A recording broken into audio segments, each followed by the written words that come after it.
Hello, everyone. My name is Akul Bavare. We're back here with episode 2 of Together We Can Help. Little quick introduction again. I'm an upcoming freshman at SMU studying finance. I've done a little bit of work in the business industry, but the point of this show is to spotlight small businesses and help them out, give them a little advice and connect them to others to kind of help them through this tough time. So today here, I have 2 very inspirational women in my life. Two of my aunts, Sonali Patil and Aarti Phansalkar. So let me hand it off to them and let them give them a quick introduction of themselves. Here you guys go. You go first. Okay. Hi, Akul and Sonali. Good to see y'all after a long time. Aarti Phansalkar. I have known Akul all his lifetime. I am excited to talk about or answer any questions regarding our business that me and Sonali dreamt about it for 10 plus years and then finally made it a reality about 4 years ago. So, Sonali? Sonali Patil, like Aarti, I have known Akul since the day he was born. So it's exciting to see you head off to college, and this is a good venture you have going. Try to understand small businesses and how they function, especially in today's time where we are all faced with some tough choices. Yeah. So let's introduce y'all's business. So what is y'all's business? Explain like what you guys do, your normal employee rate, how many, basically just break down what you guys do. Okay, I'll go ahead. Yeah, so ours is a woman-owned small business. So we are a minority business. We are educators. So we have a Montessori school, which takes care of children, infants from 6 months to 6 years. We also have after-school program, and it's a women-based, like I mentioned, business, women-led, women-run, and it's all about women empowerment. So yeah, to add to that, as per the state licensing and the health department, we qualify as a childcare facility, but we are a Montessori school. We function as an educational institution. Of course, we do childcare. That is a large part of our business, but our goal is to enrich childhood learning and to create citizens that step out as confident children into public school system. Okay. So as you know, we're in the midst of the coronavirus and lots of small businesses have been forced to shut their doors down. What is y'all's experience with the virus and how has it affected the day-to-day way the business runs? You go ahead, Sonali. Okay, so we stayed open until about the 3rd week of March. Our numbers started to reduce significantly as parents started getting nervous about sending children to school. We eventually decided to close down due to safety concerns, and of course the government issued lockdowns came into effect. So it didn't make sense for us to stay open, especially since we were down to about 15% enrollment, and it makes it harder to sustain a business with very little income coming in. So basically, based on the governor issued lockdown in Houston, we decided to close at that point, and our staff was furloughed. Okay. So before this meeting, we discussed some certain things that, as you said before, that have affected the business. And I'm glad we did that because I spent the entire day today kind of pondering and coming through with business ideas and strategies. And I actually have some pretty good ones that we can talk about today. So as you said, you furloughed a lot of employees. So I'm guessing that you guys have applied for the Paycheck Protection Program. We did apply for the Paycheck Protection Program through our bank, and our employees also are filing their unemployment benefits through the Texas Workforce Commission site. Okay. Yeah. So I'm sure you guys have a little bit of a background. I remember we had an entire conversation at my house about the way the Paychecks Protection Program works and the different intrications that it's going to cause in the future. For example, the money that they give you from your financial statement that you've sent to your bank, the percentage of the employees that have been let go or furloughed, that percentage of employees, that amount will be charged to you as a loan rather than being completely reimbursed. So a lot of businesses are struggling with that today because at the end of the day, you have to pay rent, you have to pay payroll.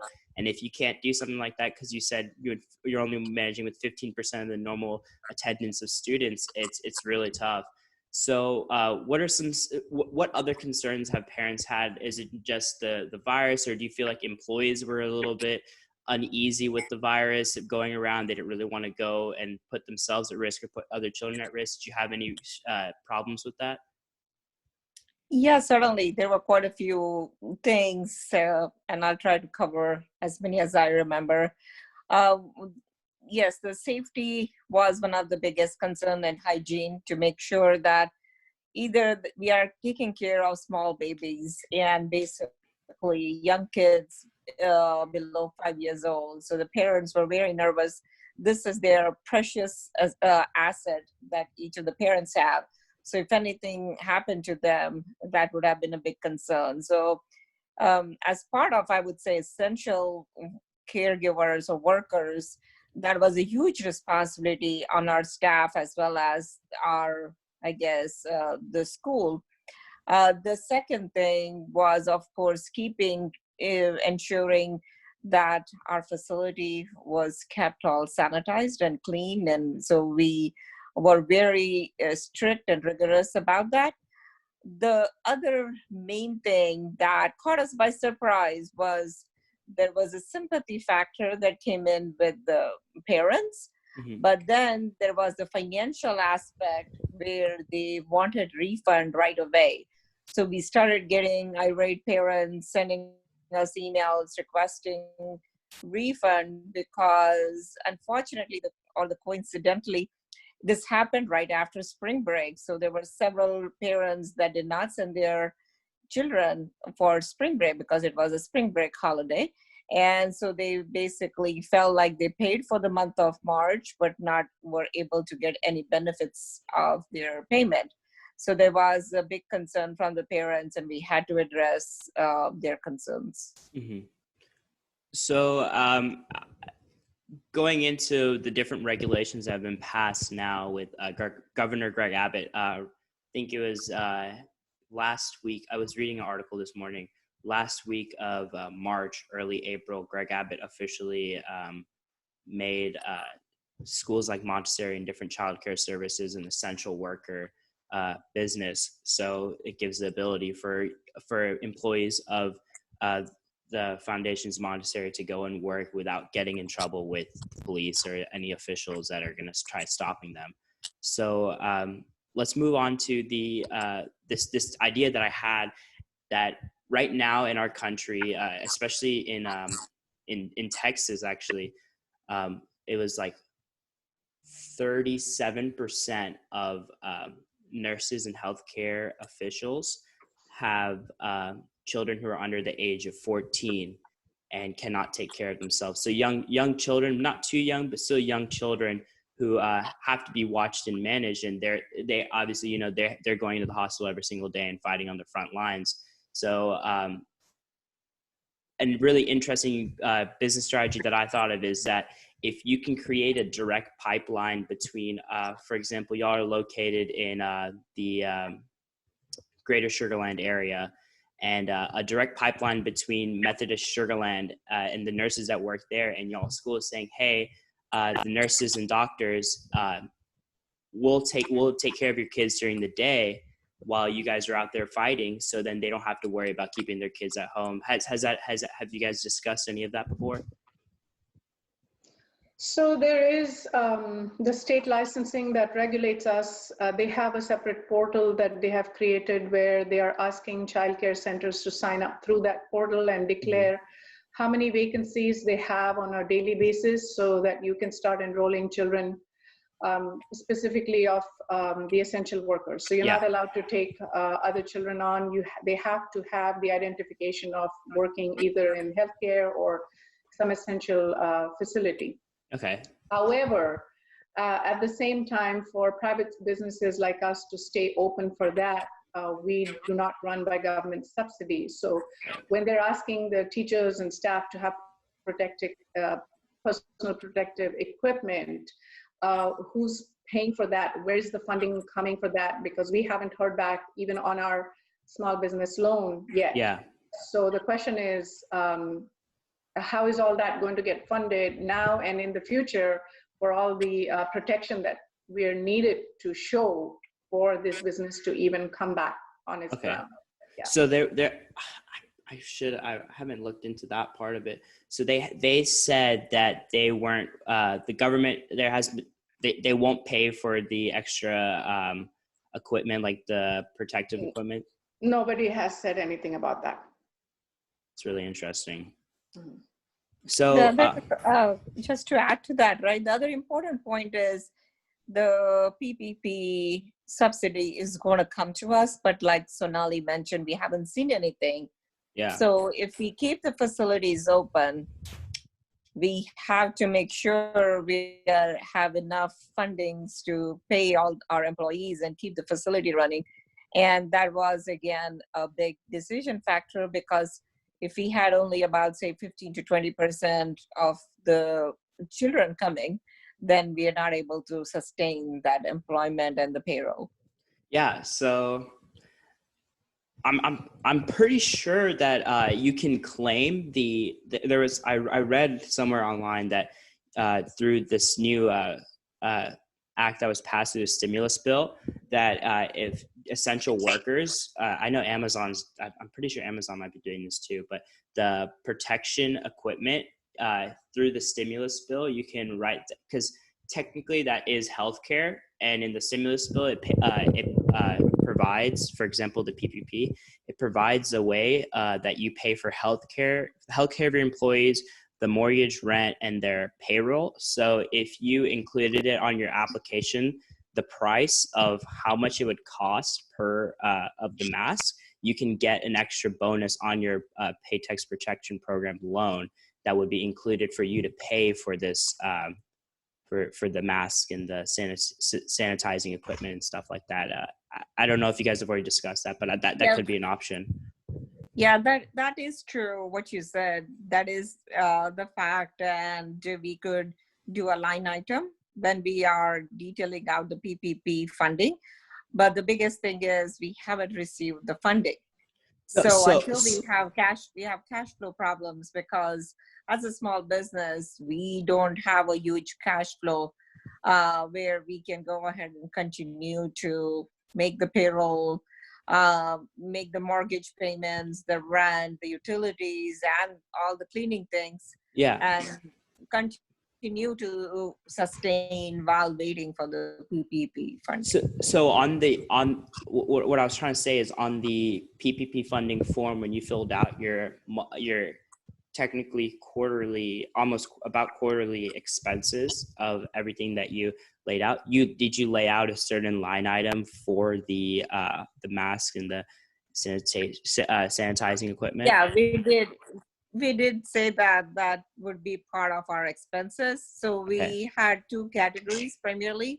One is going to be how much we're going to be spending on payroll, and then there were three categories: payroll, mortgage, rent, and other expenses. So that's how we categorized it.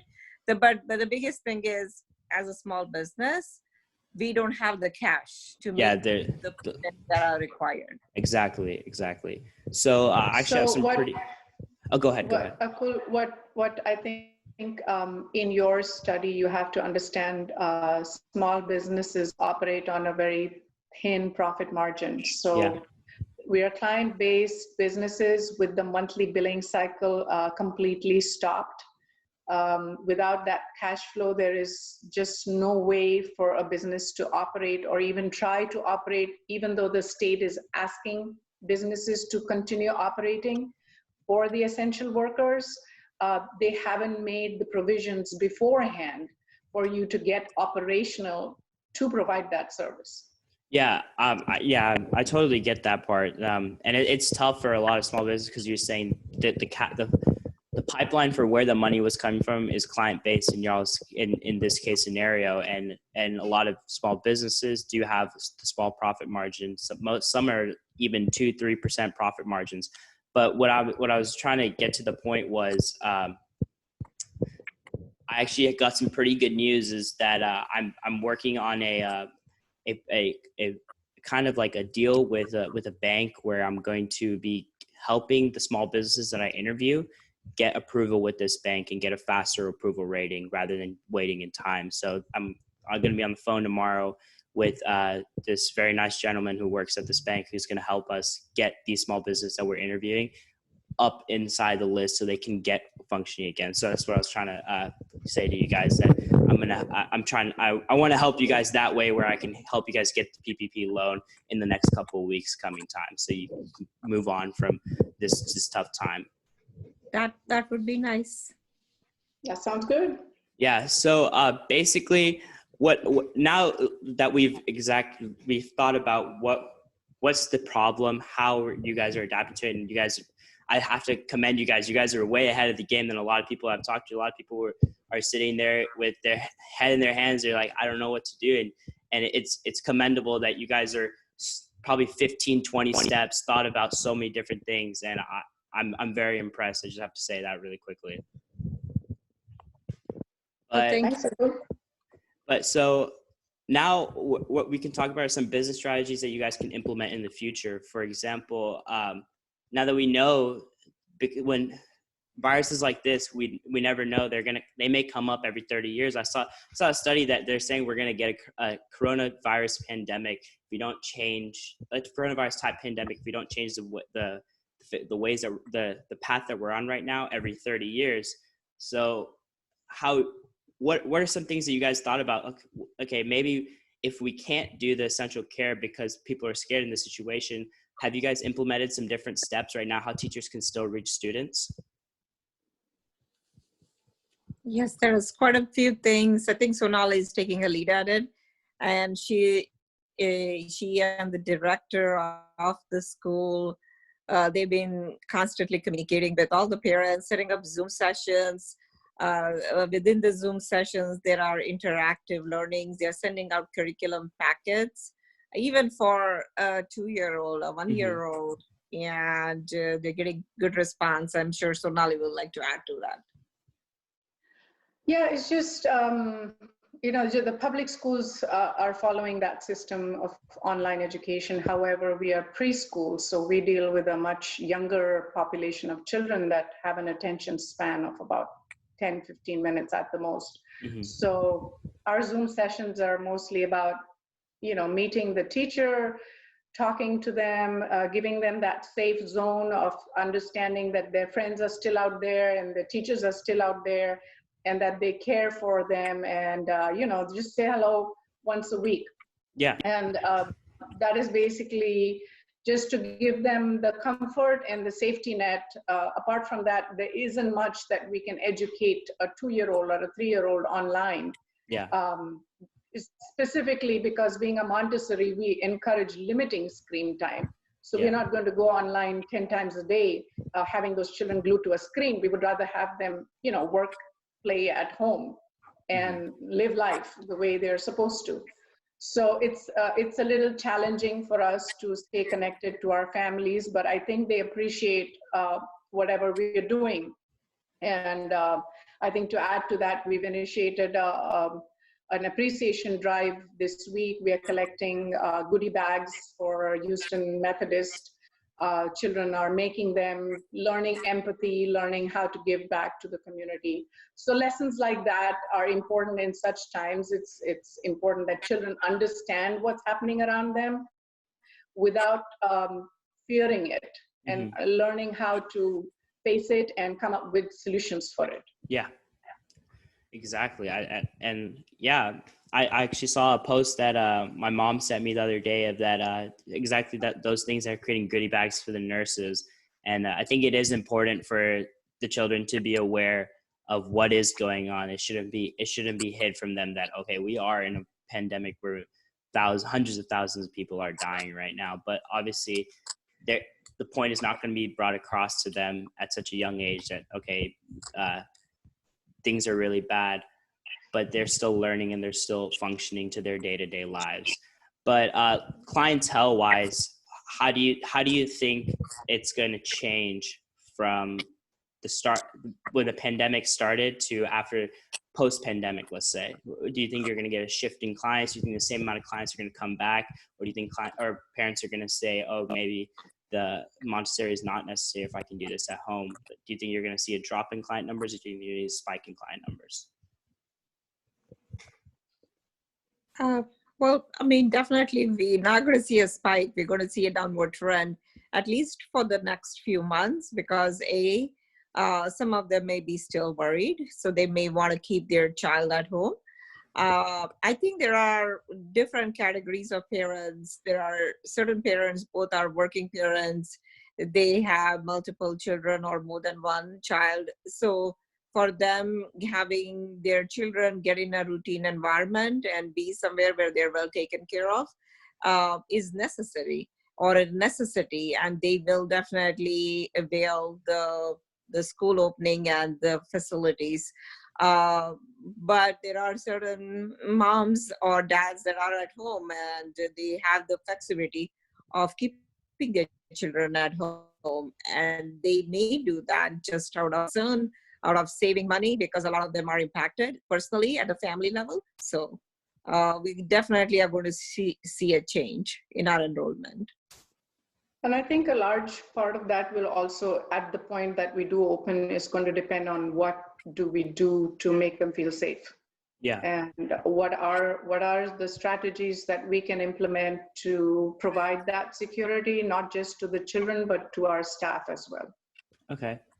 Yeah. I actually had a pretty good idea where if for example, if you register as one of those places that were a certified child care service through the government with the hospitals, you can kind of merge your clients whenever you see the drop from the parents who are like, oh, maybe I want to save money. And the parents who are like, okay, I can't have my child in my house anymore. I need to send them home. I know my mom's sick and tired of me of being at home. So I can't imagine what their parents who have young children are going through right now, that we're forced to have their one-on-one contact at all moments.